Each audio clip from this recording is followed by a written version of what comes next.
আয়না ঘরের মতো আইয়ামে জাহিলিয়াতের কেউ ন্যাক্কারজনক মানুষকে কষ্ট দেওয়ার সেই ক্ষেত্র আমরা দেখেছি, যার কারণে গণ অভ্যুত্থান 24শে জুলাই, না, জুলাই 24, 2000 যে অভ্যুত্থান হয়েছে, বাংলাদেশের ছাত্র জনতার দাবিটা ছিল এই দেশ সুন্দর করা, ফেসিবাদ মুক্ত হওয়া, খুনিদের থেকে দেশ রক্ষা পাওয়া।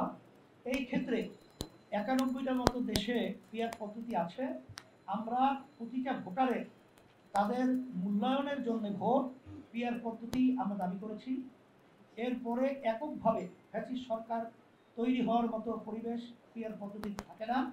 আর এখানে সংবিধান বারবার এককভাবে ক্ষমতায় যাওয়ার পরে যে চটি বই হিসেবে সংবিধানের ব্যবহার করা, এই পরিবেশে থাকে না।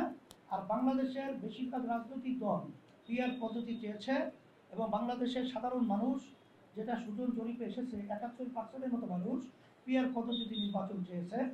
যদি লেভেল প্লেইং ফিল্ড তৈরি না হয়, সেখানে আমরা নির্বাচনে যাব কীভাবে?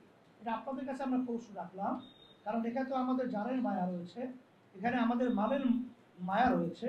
কারণ আগে পরে দিনের ভোট রাত্রে বাক্সে ঢুকিয়ে রাখা হতো, এখনও তো সেই পরিবেশটা আমাদের থেকে দূর হয় না। আমরা তো সেটা দেখছি যে এখন আধিপত্য এবং ফ্যাসিস্টদের এবং চাঁদাবাজদের যে দৌরাত্ম্য, কালো টাকার যে দৌরাত্ম্য, সেখানে গুন্ডা বাহিনীর মাধ্যমে, তাদের পেশি শক্তির মাধ্যমে এখানে সাধারণ মানুষ ভোট দিতে পারবে না। এটাই হলো বাস্তবতা, বিগত বাংলাদেশের ইতিহাস। এই পরিবেশ থেকে বাঁচার জন্যে এখানে পিআর পদ্ধতি অতীব জরুরি, দেশকে সুন্দর করার জন্যে। এখানে আমরা লক্ষ্য করছি, যদি পরিবেশ লেভেল প্লেইং ফিল্ড তৈরি হয়, তখন তো আমরা সিদ্ধান্ত অনুযায়ী তখন আমরা বাস্তবতা নির্বাচনের ব্যাপারে আপনাদের সামনে ওইভাবে উপস্থাপন করব।